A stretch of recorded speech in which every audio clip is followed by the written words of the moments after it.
has been working as an environmental engineer at a consulting firm for over 25 years, well known for settling disputes between her corporate clients before ano to, litigation must be pursued. Kara often analyzes technical data, particularly distributions of solid particle pollution, presented by disputing parties to help them reach a compromise on the cost of environmental cleanup. For example, two parties may be separated from one another by a strip of land. However, each party must fiscally contribute in keeping the land free from pollutants. One day, Kara was contacted by a journalist to talk about her experiences at the firm. Kara spoke about how she often encountered cases where companies did not accurately depict levels of solid particle pollution occupying the company's respective surroundings. Instead, technical experts who are most engineers were would mispresent data in order to make it seem that minority parties were responsible for greater part of the contamination. At the end of the interview, Kara emphasized the necessity of engineers taking ownership and being honest about the presentation of data. At what point does an engineer's interpretation of data move from sound technical reasoning to misinterpretation?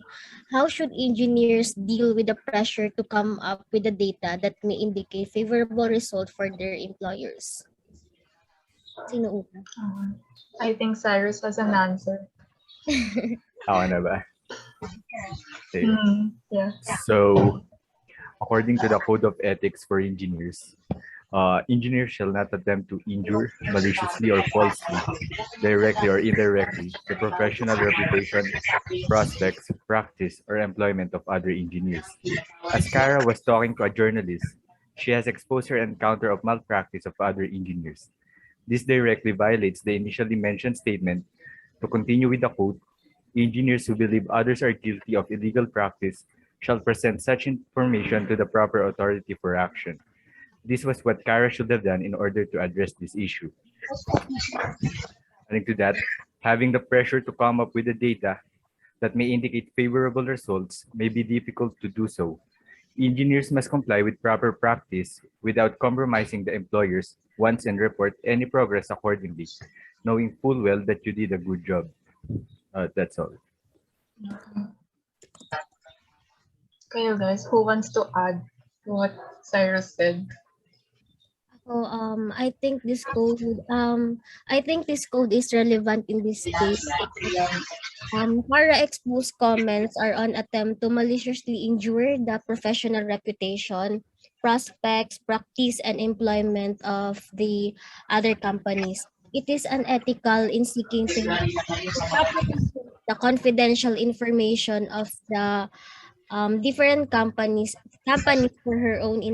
for her own advantage. It should made clear I'm it is clear that the outset that Kara utilized for her own benefits the trade secrets or business affairs to the other companies. It is clear that she violated this code of ethics on what Cyrus stated.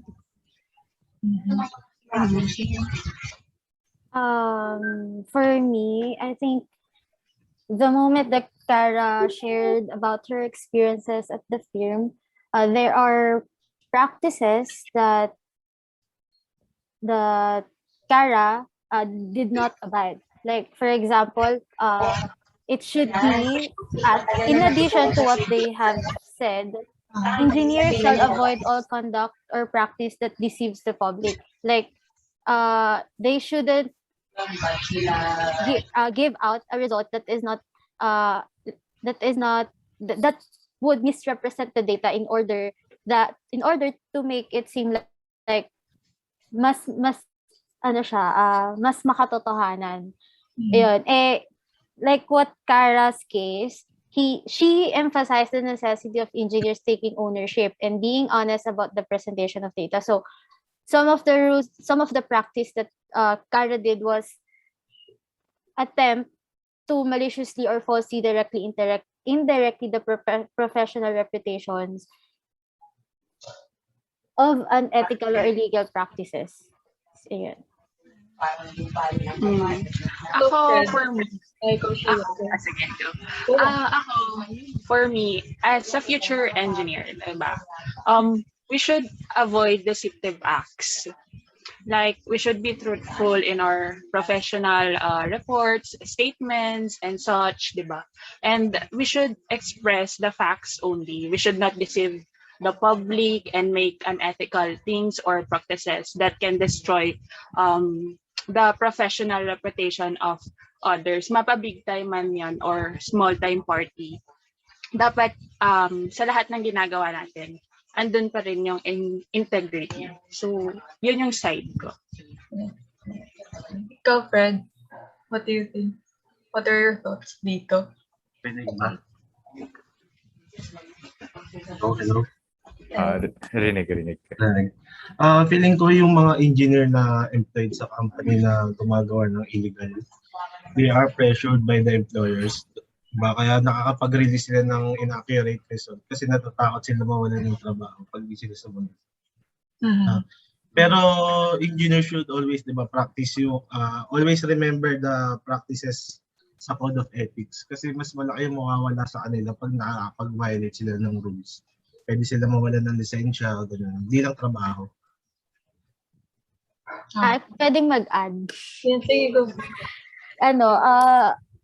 Sa kasi ngayon pandemic, there are engineers na nagtutake advantage sa nangyayari ngayon. So, in order na makakuha ng maraming projects, nagfo-falsify sila ng reports na dapat ganito, parang kailangan parang ideally hindi dapat mababa yung, kunyari, for example, sa mga construction sites, yung mga materials doon pa lang, parang uso ngayon yung pagmamali ng billing, gano'n, materials, ganyan.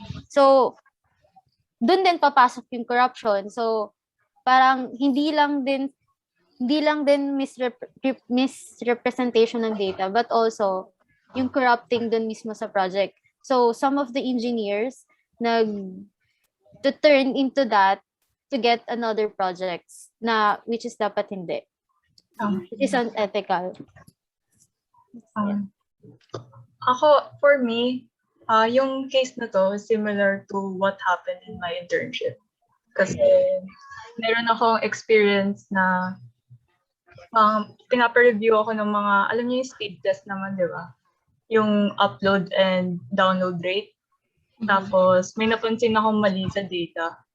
And then, syempre, as an engineer, and ako rin, medyo OC, I have to ask agad sa supervisor ko kung tama ba tong data na binigay. Kasi parang naulit yung picture ng speed test sa isang site.